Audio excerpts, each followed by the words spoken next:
Mula sa isang maliit na bayan sa Illinois patungo sa isang entabladong pinanood ng buong mundo.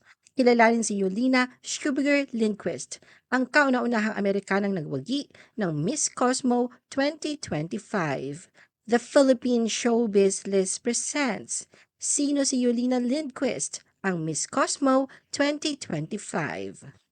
Ang 22-year-old na si Yulina Schubiger Lindquist ay isang Swiss-American community engagement at talent acquisition specialist at beauty queen.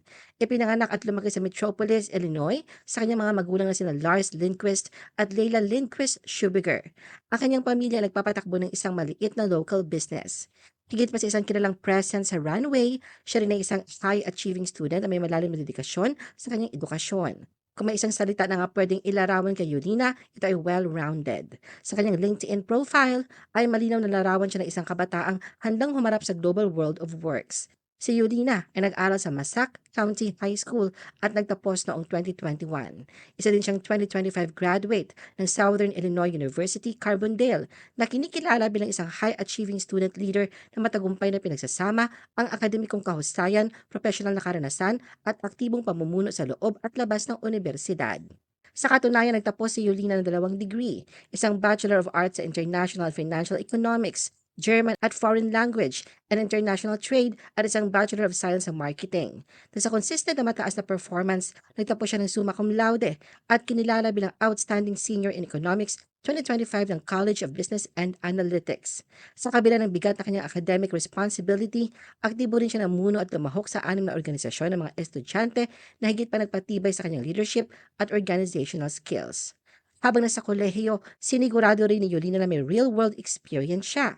Bilang content creator sa Courier Distributor Inc., gumawa siya ng authentic at relatable content na nagtatampok sa SIU community habang pinapalakas ang presence ng mga kilalang beverage brands. Dito niya pinakita ang galing niya sa storytelling at social media marketing, lalo na sa pag-reach ng college demographic. May background din siya sa hospitality at customer service bilang hostess at server sa underground public house, kung saan nahasa kanyang communication skills, multitasking at people skills. Bukod pa rito, nagsilbi rin siyang housing and residence life student worker sa SIU. Siya ang isa sa mga unang nilalapitan ng mga residente mula move-ins at check-outs hanggang sa pag-handle ng concerns. Dagdag sa kanyang professional exposure, naging brand ambassador intern si Yolina ng Strike, kung saan tumulong siya sa brand development at marketing initiatives.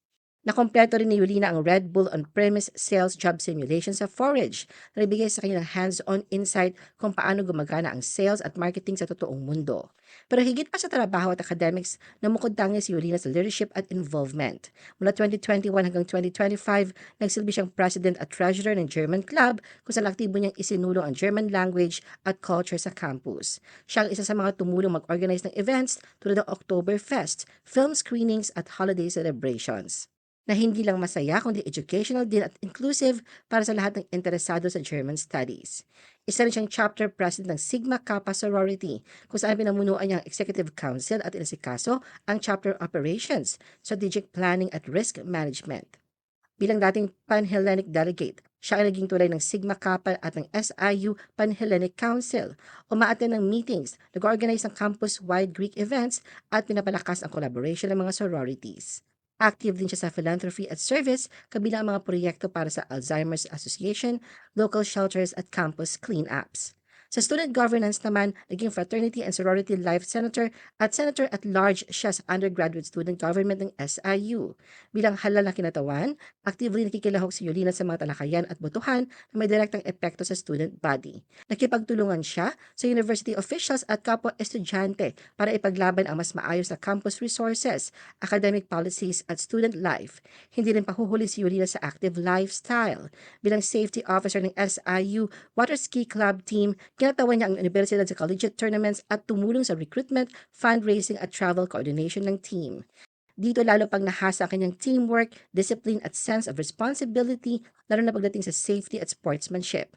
Bukod sa lahat ng ito, may language skills din si Yolina, kung saan ay may limited working proficiency sa German at elementary proficiency sa French, na swak sa kanyang international background at career goals.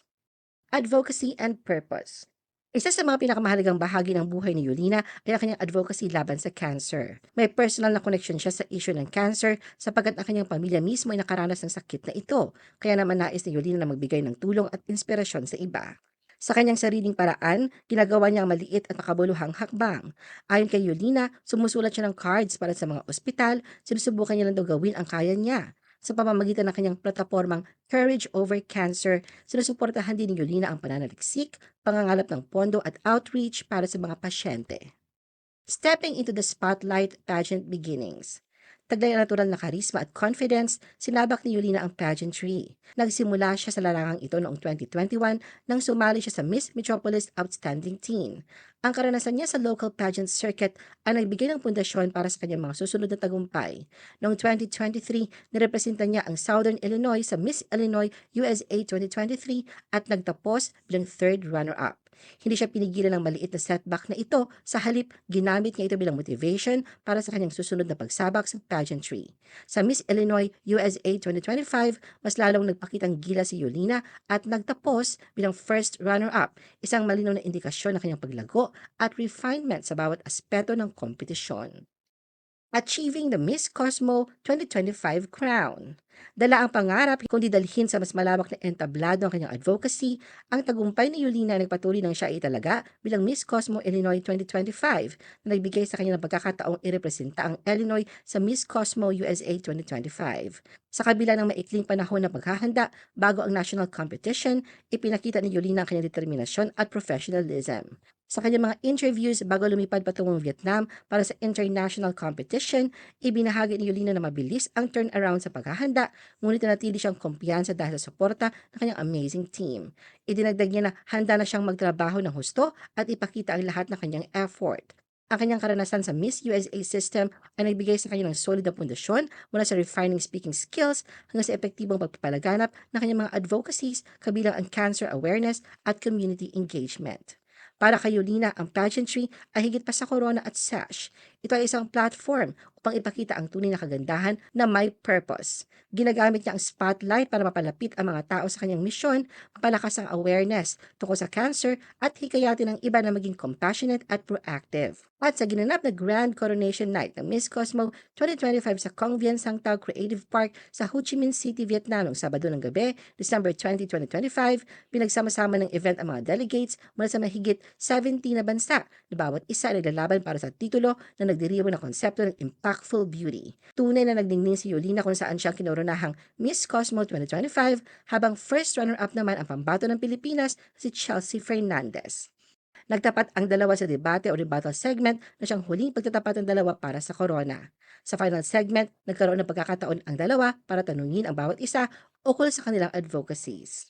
Ang advokasya ni Yulina ay ang cancer awareness, habang si Chelsea naman ay mangrove reforestation. Sa huli, si Yulina ang napili ng mga hurado. Minana niya kanyang corona mula kay Ketot Permata Julius III ng Indonesia, ang unang Miss Cosmo title holder.